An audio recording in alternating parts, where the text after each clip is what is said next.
بسم الله الرحمن الرحيم. It is, what is the ruling on pulling people and physically moving people in Salah so that, they are to adjust the line. And this is, subhanAllah, before I give the answer, there are individuals sometimes in masajid who are a bit overzealous and they try to enforce the adab and the sunnah on people. And so somebody would, spread out their feet, trying to make sure they connect their feet with everybody else. Another person is, pulling people like, move closer to me, and so on, And this is inappropriate in salah. وَقُومُوا لِلَّهِ قَانِتِينَ means stand in humility before Allah subhanahu wa ta'ala. So what is your responsibility? Your responsibility is to stand as close as you can to the middle of the row. Nobody else is your concern. Look at the middle of the row, just move in. Your responsibility is to stand in a form that is comfortable for you. You don't have to spread out your feet. Stand in a position where you're comfortable. If that means spreading your feet, maybe, a feet between your 2 feet, a distance of a feet, that's fine. A little less, a little more, that's fine. Your responsibility in salah is to stand in a manner in which you are comfortable. And you connect shoulders with the person to the middle of the saf. The other person, so if you're on, let's say my right, the middle is right here.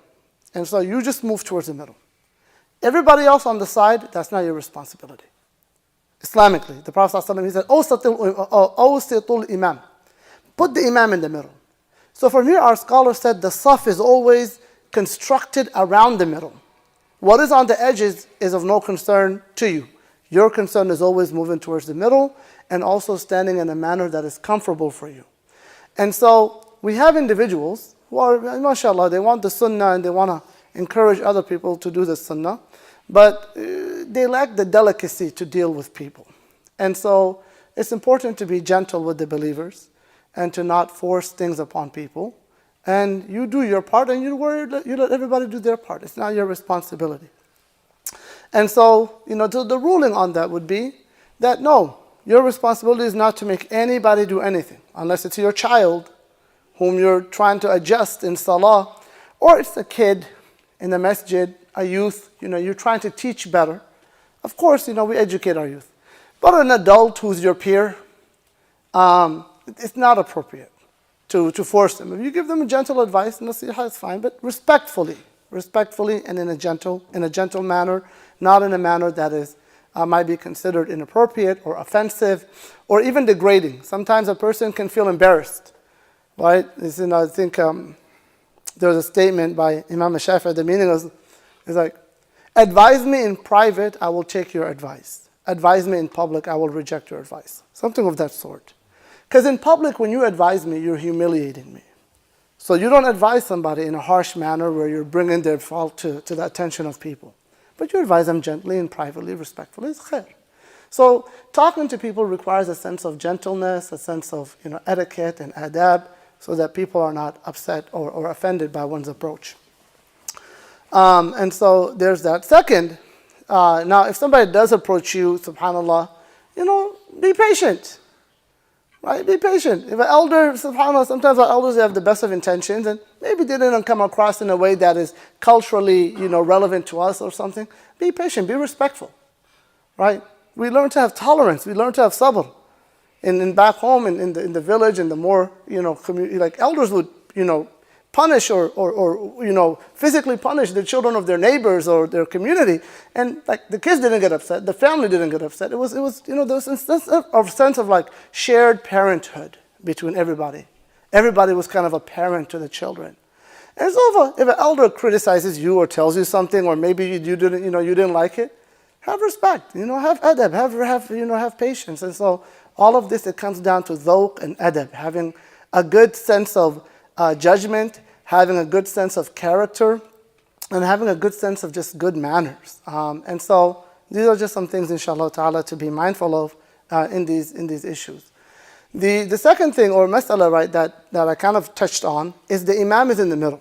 So when you construct your saf, you should never start the saf on the sides. And you see this very often. Somebody will come in and they'll just kind of go on the far right or far left. And then you shouldn't do that. The hadith is awsitul imam. Put the imam in the middle.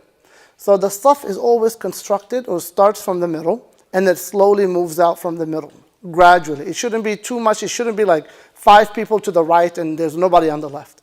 If there's 1 person on the right, then another person should go on the left. If there's 2 on the right, then 2 should go on the left. Gradually, what we're supposed to do is balance the row so that the imam is always in the middle of every row that is being every row that is formed behind him. That is the sunnah. And so the same advice to the women. This mas'ala also is oftentimes overlooked and minimized or trivialized by some sisters. They kind of, pray in the back or pray on the side, or everybody just wants to pray by themselves. And the sunnah is that safs are supposed to be together and in the middle. The another mas'ala that I've kind of noticed a common mistake that is actually pretty serious is that sometimes somebody will be in standing and they'll have like their personal item on the floor, a water bottle, their phone, a jacket, anything, anything of that sort. And then they move over. And then what they do is while they're in qiyam, they bend down and they grab their stuff and they move it over with them. And I've seen this multiple times in Ramadan. And this invalidates the prayer. Because you're supposed to be in qiyam. When you bend down and you go, you're in ruku', you've left qiyam. Once you left to qiyam, you've left the pillar of salah. So you can't bend down in salah unless you're going to perform the ruku', which is a ibadah. But to bend down and to grab an item or something of that sort, that is impermissible and it's a major violation of salah.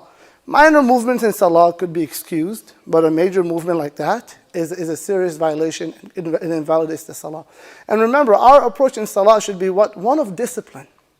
We're before Allah Rabbul Alameen. Our bodies should be calm, or we should be at ease. We shouldn't be distracted by the slightest thing. A fly is on our face, we're moving our hands. We feel a little itch, we're itching ourselves. No. There has to be a sense of discipline. You're in salah, you're before Allah Rabbul Alameen. So this sense of moving and fidgeting and the slightest itch we have, we're itching, and the slightest thing that happens, we're moving. Oh, none of that should happen. Checking our feet a bunch of times and moving our hands with our clothes. All of this is bad adab in salah. You're before Allah. You don't move, you don't fidget, you don't play around. You literally go out for salah and you're still. That is the type of adab we want to have when we are in salah. I think I've addressed all the issues that I wanted or masail regarding qiyam. I want to conclude sujood tonight so we can move on inshallah ta'ala to the tashahhud tomorrow night. Regarding the sujood, there are 2 final masail that I would like to address. One is the positioning of the feet. We talked about the forehead. The hands, we said that the forehead and the nose should be uncovered. There should be no covering on the forehead and nose, no mask, no niqab, nothing of that sort.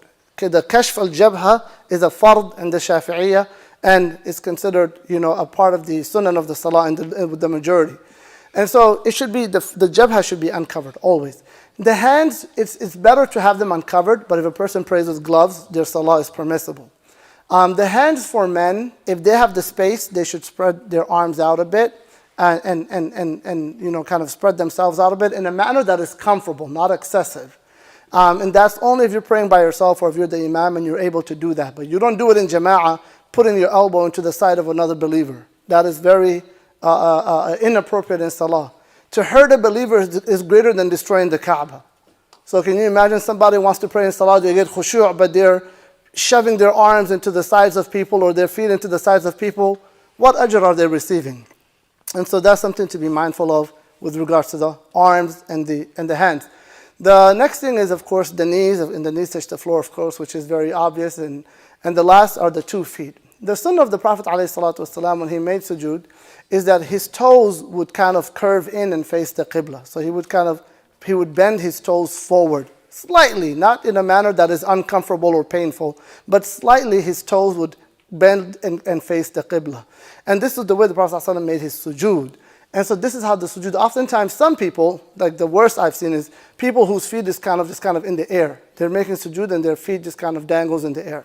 And that's invalidating to the salah. The feet must touch the ground. It's a requirement.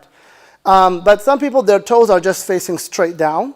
That is contrary to the sunnah. That is contrary to the sunnah. And so the toes in sujood should actually, from the sunnah, is that they should be slightly curved so that they're facing the direction of the qibla. And then the last, again, I have two quick masail. I apologize for the extension. The other masail is the feet. Should they be put together? You know, some people when they make their sujood, they have their feet connected, or should the feet be separated?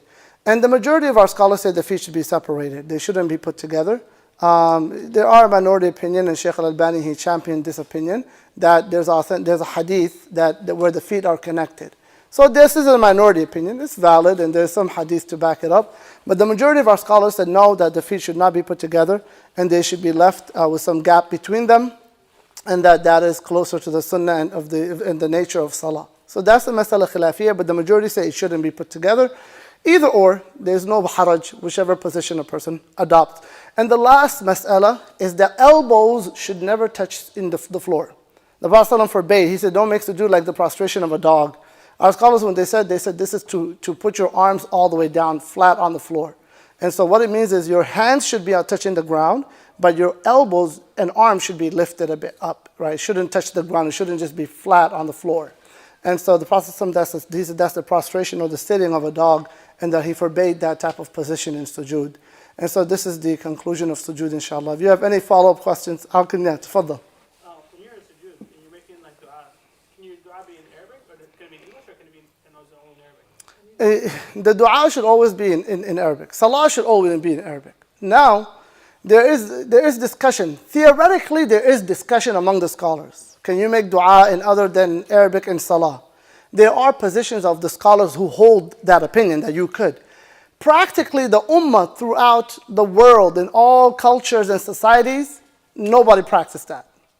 If you look at, because Islam, is spread in Africa, Asia, India, right, the subcontinent, like all Europe, all these parts, our scholars have Maliki school, Shafi'i school, Hanafi school, Hanbali school.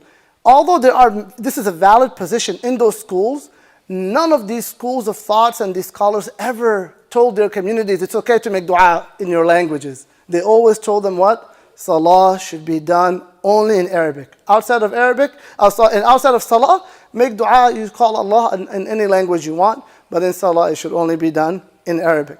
And so that is, wallahu alam, from a practical perspective, that is kind of the tradition of the ummah. From a theoretical perspective, there is a discussion, and there are scholars who hold a position that it is permissible. Wallahu a'lam.